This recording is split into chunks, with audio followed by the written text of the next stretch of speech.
வணக்கம் நண்பர்களே, welcome to movie critic channel. 8000 kilometre கடல். அந்த கடலை மரத்தால செய்யப்பட்ட ஒரு தெப்பத்தால கடக்க முடியுமா? அதே நேரத்துல அந்த தெப்பத்துல பயணம் பண்றவருக்கு நீச்சலே தெரியாது அப்படின்னா நம்ப முடியல. இந்த படம் கற்பனை கதை கிடையாது. 1947 நடந்த ஒரு உண்மையான ஆபத்தான பயணம். அந்த படம் தான் உண்மை சம்பவங்கள் அடிப்படையில் உருவான 2012 வெளிவந்த கோன் டிக்கி. ஆஸ்கார் மற்றும் கோல்டன் குளோப் ரெண்டுத்துக்குமே இந்த படம் பரிந்துரைக்கப்பட்டிருக்குது. அப்படிப்பட்ட இந்த அட்வென்ச்சர் படம் எப்படி இருக்கு நம்ம ரிவ்யூல தெரிஞ்சுக்கலாம். மிஸ் பண்ணாம பாருங்க. கதை அப்படின்னு பார்த்தா இந்த படம் தோர் அப்படிங்கிறவரை மையமா வச்சுதான் நகருது. ஒரு காலத்துல பாலினேசியா தீவுகள்ல வாழ்ற மக்கள் ஆசியாவுல இருந்து வந்தவங்க அப்படின்னு ஒரு கருத்து ஒண்ணு இருந்துச்சு. ஆனா தோருக்கு இது வேற ஒரு தியரியா தான் தெரிஞ்சிச்சு. அவரோட கருத்து என்ன அப்படின்னு பார்த்தா, பாலினேசியா தீவுகள்ல வாழ்ற மக்கள் 1500 வருடங்களுக்கு முன்னாடி சவுத் அமெரிக்காவுல இருந்து வந்தவங்க அப்படின்னு அவரு சொல்றாரு. இதுக்கு ஆதாரமா இந்த 2 இடங்கள்லயும் இருக்கிற சிலைகள் மற்றும் அதோட கதைகளை ஆதாரமா கொடுக்கிறாரு. ஆனா பல பேர் இத ஏத்துக்க மறுக்கிறாங்க. காரணம் என்னன்னா, 1500 வருடம் அப்படின்னா பெருசா டெக்னாலஜி இல்லாத காலகட்டம். அந்த காலகட்டத்துல 8000 கிலோமீட்டர் கடலை கடந்து சவுத் அமெரிக்காவுல இருந்து பாலினேசியாவுக்கு மக்கள் எப்படி வந்திருப்பாங்க அப்படின்னு பல பேர் கேள்வி எழுப்ப ஆரம்பிக்கிறாங்க. சோ தோரோட தியரிய யாருமே ஏத்துக்க மாட்டுக்கிறாங்க. இதுக்கப்புறம் தோர் ஒரு விசித்திரமான முடிவு எடுக்கிறாரு. தியரியா பேசிக்கிட்டு இல்லாம பிராக்டிகலா செஞ்சு காட்டலாம் அப்படின்ட்டுன்னு பழங்கால மக்கள் பயன்படுத்தின ஒரு பால்சா மர தெப்பத்தை அவரு உருவாக்குறாரு. தன்னோட ஒரு 5 பேரை கூட்டிக்கிட்டு பெருவுல இருந்து பாலினேசியாவுக்கு கடல் வழியா ஒரு பயணத்தை அவரு தொடங்குறாரு. இந்த பயணம் ஒரு சாதாரண பயணமா இல்ல. ஒரு பக்கம் பெரிய பசிபிக் பெருங்கடல், இன்னொரு புறம் கொஞ்சம் கொஞ்சமா அழிஞ்சுக்கிட்டு வர மரத்தெப்பம், இன்னொரு புறம் பாத்தீங்கன்னா மோசமான வானிலை, இன்னொரு புறம் பார்த்தா கொடூரமான சுறாக்கள்.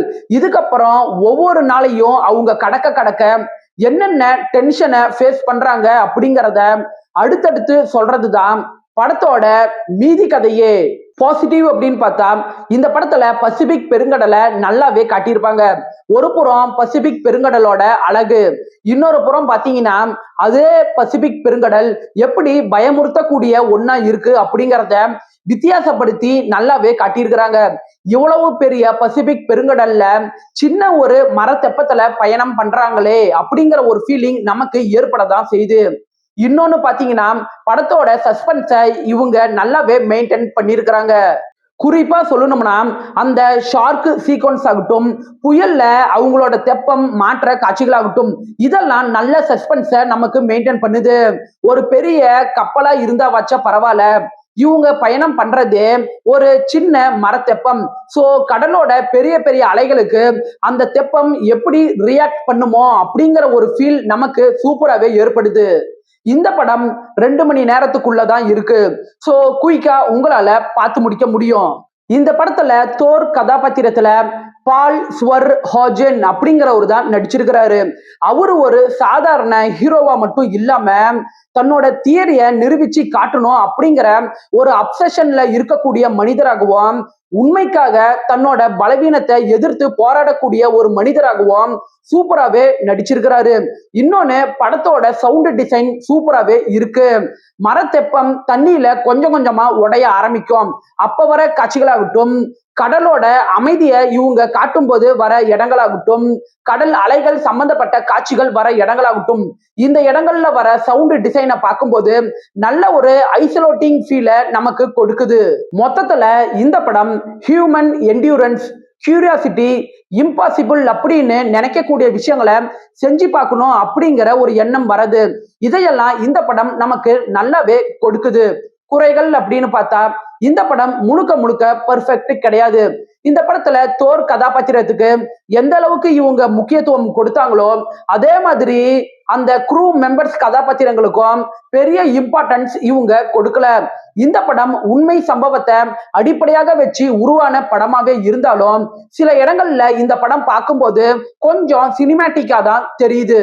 அது மட்டும் இல்லாம தோரோட சயின்டிபிக் தியரியோட ஆக்சுவல் டெபிட்ட இந்த படம் விரிவா பேசல. சர்வைவல் மற்றும் அட்வென்ச்சர் இதுக்கு தான் இவங்க அதிக முக்கியத்துவம் கொடுத்திருக்கிறாங்க. சயின்டிபிக் டாக்குமெண்ட்ரி மாதிரியான படங்களை எதிர்பார்க்கிறவங்களுக்கு இந்த படம் சின்ன டிசப்பாயின்மெண்ட் கொடுக்கறதுக்கான வாய்ப்பு இருக்கு. அமைதியான கடல், அதுக்கப்புறம் சர்வைவல்ல வர ஆபத்து, மறுபடியும் அமைதியான கடல், அதுக்கப்புறம் சர்வைவல்ல வர ஆபத்து அப்படின்ட்டுன்னு ஒரு ரிப்பீட்டிங் மோடுல தான் இந்த படம் மூவ் ஆகுது. சோ அடுத்து இப்படிதான் அப்படிங்கிறத சில இடங்கள்ல நம்மளால யூகிக்க முடியுது. அதனால படத்தோட மிடில் ஆஃப் த போர்ஷன் கொஞ்சம் பேசிங் ஸ்லோவா தான் இருக்கும். மொத்தத்துல இந்த கொன் டிக்கி படம் விஷுவலி சூப்பரான ஒரு அட்வென்ச்சர் சர்வைவல் படம். இந்த படத்துல வர 8000 கிலோமீட்டர் கடல், மரத்தால் ஆன தெப்பம், சுறாக்கள், புயல் இது எல்லாமே சேர்ந்து நமக்கு ஒரு சூப்பரான ஒரு சர்வைவல் படம் பார்த்த ஃபீல கொடுக்குது. இந்த படத்தோட பெரிய பலம் என்ன அப்படின்னு பாத்தீங்கன்னா, ஒரு மனிதன் தன்னோட நம்பிக்கையை நிரூபிக்கணும் அப்படிங்கிறதுக்காக எந்த அளவுக்கு போவாரு அப்படிங்கிற ஒரு விஷயத்த இந்த படம் ஆழமா பேசுது. விருப்பப்படுறவங்க பாருங்க. நான் இந்த படத்துக்கு 10க்கு 7.2 ரேட்டிங் கொடுக்கிறேன். இந்த படத்துல ஒரு இடத்துல லிப்லாக் முத்த காட்சியும் 2 செகண்டுக்கு வர மாதிரியான ஒரு அடல்ட் கண்டென்ட்டும் இருக்கு. சோ ஃபேமிலியோட பாக்குறதுக்கு முன்னாடி யோசிச்சுக்கோங்க. இந்த படம் தமிழ் டப்பிங்ல கிடையாது. அதை நான் தெளிவா சொல்லிடுறேன். உங்களுக்கு survival movie, adventure movie, ocean based movie பிடிக்கும்னா இந்த படத்தை ட்ரை பண்ணி பாருங்க. என்னோட ரிவ்யூ உங்களுக்கு பிடிச்சதுன்னா மறக்காம லைக் பண்ணுங்க. இதே மாதிரி தமிழ் மூவி ரிவ்யூஸை தொடர்ந்து கேட்கணும்னா என்னோட சேனலுக்கு சப்ஸ்கிரைப் பண்ணுங்க. அது எனக்கு ஒரு நல்ல மோட்டிவேஷனா இருக்கும். இதே மாதிரி வேற ஒரு புது வீடியோல உங்களை சந்திக்கிறேன். அது வரைக்கும் நன்றி, வணக்கம்.